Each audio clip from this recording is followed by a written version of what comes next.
Hi everyone. Yep, volume is working. Good. Hi folks. Hi there, all of you patrons. Thank you for uh, being part of the patron help that you're helping us with. I'll just tell you a few things that are happening.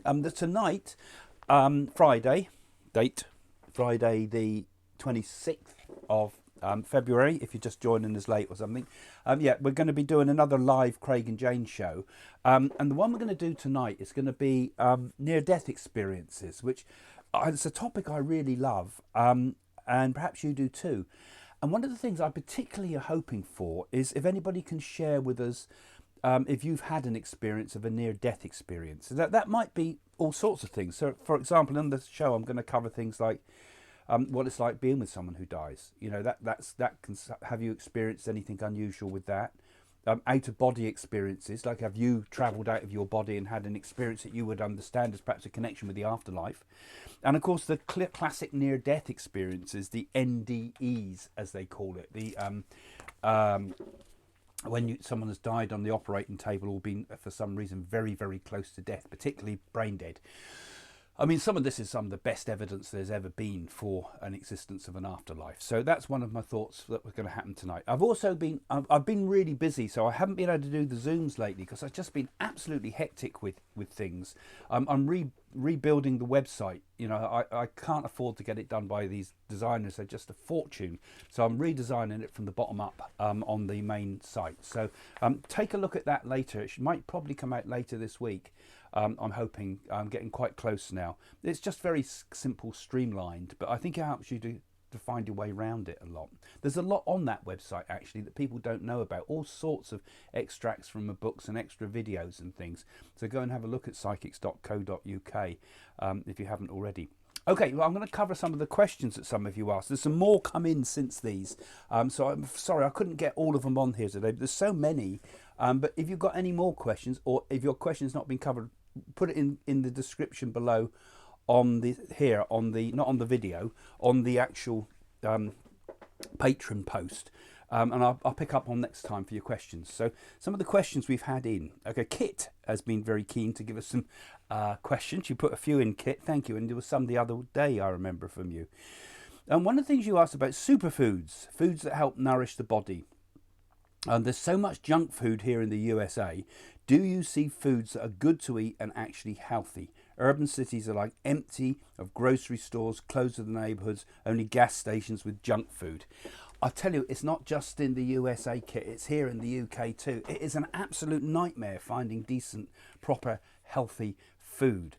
So I wasn't quite sure what you meant by that. Are you talking about something in the future, like are we going to design superfoods? I saw along years and years ago. I had a picture in my mind of seeing these artificial meats, for example, and I think there's actually quite a lot of potential with this. It kind of is a bit Frankenstein-y, isn't it? In some ways, when you think about it, you know, meat that's been grown in a lab, it gives you a sort of a bit of a you know, but then it's compassionate meat, isn't it? So that would be a great way round for those that have a constitution that can't really take vegetarianism, like myself. So I think it would be quite a good thing, and I see much, much more of that in the future. I mean, this lockdown, Jane's been cooking loads of stuff, you know, all from scratch. We just buy the stuff. At the peak of it, when you couldn't go out, we'd order all fresh vegetables and everything. So I mean, we've been eating healthily, and I think we feel the benefit of it. Although I'd feel more benefit if I could get out in that sunshine that's coming through the roof here at the moment. I mean, would love to be out more and actually get some. That's the healthiest thing, I think. And they say you can live by light. Some people say in India they talk about people that live by light alone, and I think we've all been. I think it's pretty tough. So I'm not quite sure where you're going with it, but I think yes, there will definitely be more a trend towards healthier foods, I think. I mean, when you think about it, cancer didn't come along until about the 1930s when we started getting processed foods. You know, I'm sure that it's processed foods that are the cause of modern day cancer. You know, people didn't have a lot of cancer before the 1930s. They had other things, worse things in some ways, because they were so, you know, polio and all the epidemics they had with smallpox and things. But you know, cancer came along with the processed foods. So I think we should all try to look after what if we can. It's not easy though. And another one you said, do you see a trend of working from home continuing, or is this just a fad? Definitely, I think this is going to become much, much bigger. I mean, think of the office space that companies save, and think of the money they can save. And if there's an opportunity to save money, then they're going to do that, aren't they?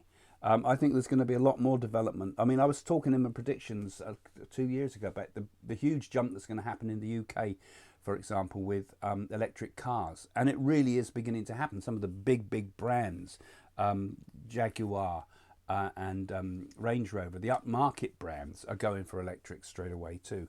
And I'd love to switch over as soon as I can as well. So those are the sort of things about, say, that, yeah, so that's definitely... and do you see, another question came in, is do you see worldwide events to make us become more spiritual, says Donna. This is something I pick up on a lot on my videos, actually, Donna. I often think that all of this is kind of have a purpose. My understanding is that the human existence is such an impossible thing when you think about it. You know, all the universe out there and all the things that happen to create this life here. And we sit here watching movies and we sit here, you know, doing all the mundane stuff that we do as human beings. But the greater purpose is awakening. And it depends what you call being more spiritual, you see. Okay, yeah, being more kind to people, being more, all that type of thing. But also being spiritual is being awake, isn't it? So I think the whole thing is gearing towards consciousness. You know, you think how more awake we are today than we would have been centuries and centuries ago when we were first developing in our evolutionary chain. You know, so consciousness has developed with the body, but I think consciousness always continues after death as well. So it's a huge question you've asked there. But yeah, I think we will become more spiritual because every single event that's happened on Earth is ultimately pushing us all the time towards awakening. You also we also had a question: will there be an alien invasion? You've got quite some questions here, haven't you? No, I don't think so. And I know, but go and have a look at Domenico's channel, the Italian Dad one. He's done a fantastic video this week. He had me do some of the voiceover on it as well. I think on this one about dark forest theory, about the idea that if we send out messages into the universe, is that a beacon to encourage invasion? So that question is really answered on Domenico's video, and it's a really good one. Donna's also asking big questions here. What's up for Trump to look out for? I think Trump's going to keep going. He's going to keep fighting. He's not going to give in. I think he's going to be absolutely, they're going to try to pepper him with legal loopholes. And I see them trying to twist and change the voting system in America in a way that will stop Trump coming to power, or people like Trump, they will call it. So I think there's going to be a lot of outrage about this, that people got back into power and people want to fix it in their favour. So, you know, I'm not happy with those things in any country in the world. And I think that's going to be one of the big questions for debate in the future. It's something I'll have to pick up on, won't I, on my videos. Although I don't want to get over bogged down in too much politics, you know, because it's become such a minefield. So there's a few more questions from Kit there. I've done a lot of yours, Kit, so I'm going to have to avoid some more of those. So thanks for loads of questions. Any others, keep putting them in, because I'll do them next week as well. Millie from Bali Astrology. Millie's good too if you want your astrology doing. Look out for Millie, Bali Astrology, Bali Vedic Astrology, if you want to search it on the web. She did my Vedic stuff, which is great. She was a guest with us one night. Great videos and ideas. One area that interests me is ways to move your mediumship forward in isolation, in the absence of others. What do you do to keep progressing other than SITP, sitting? I don't know what that stands for. Never mind. Yeah, it is. I think with mediumship, it's really, there's two parts to mediumship. First part is sitting in a circle and developing your mediumship. It takes about 7 years, and then you need about 15 years of practice, usually on a platform in spiritualism, before you've got it. And I don't think it ever develops fully. So it's always developing, and it's always I remember when I was first developing, someone said to me, my teacher said to me, remember that sometimes mediumship feels like it's shooting up very, very fast, and you feel that you've really progressed really, really quickly, and you're getting all the evidence, all the proof, everything coming through fantastic. And then other times it plateaus, sometimes for quite a long period of time, and it's like it does that. Sometimes it shoots ahead, particularly when you're developing, then it plateaus off, and then you'll get another boost later on, and it sort of shoots up again. So you're going to always have these steep climbs and plateaus and steep climbs. So don't let that frustrate you. And I would say that if you want to keep your mediumship moving forward, the best thing to develop your mediumship once you started to get it is to practice with people who are not paying, practice with people around you who want to sort of just sit with you and are prepared to sit there, and you get a load wrong, they're not going to criticize you, or going to be kind of helpful to help you move forward with it. I mean, practice if you can. Obviously when we're in isolation, that's not easy. So anyway, so that's the thing. I keep persevering, and I would say keep meditating. I always think meditation is the best thing in isolation, because in meditation it's not just about connecting with the spirit world. If you're attuning your psyche with the higher powers, if you're attuning yourself with the energies of the afterlife, then the spirit world can come to you, and they can come to you when your mind is quiet. And it's almost like when you work in the real world, you have to move that quietude of the mind forward and bring it into the world. It's like you get into the zone, I call it. And when you get into that zone, that's when you come out, you get into that zone in meditation, and then you kind of pull that zone with you into the real world to help other people.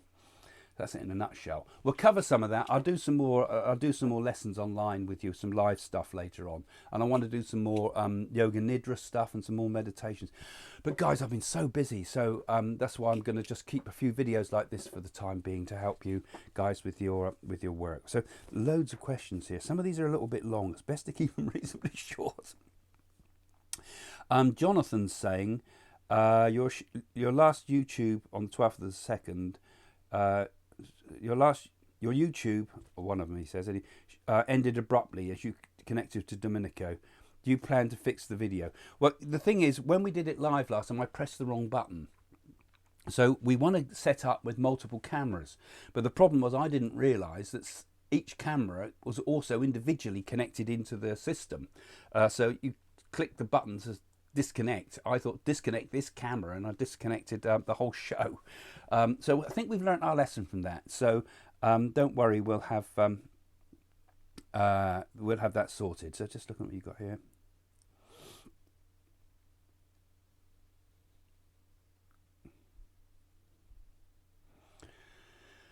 Oh, a bit long. Okay, well, you're more talking about your thoughts there, but that's what happened with that show. And finally, I just do.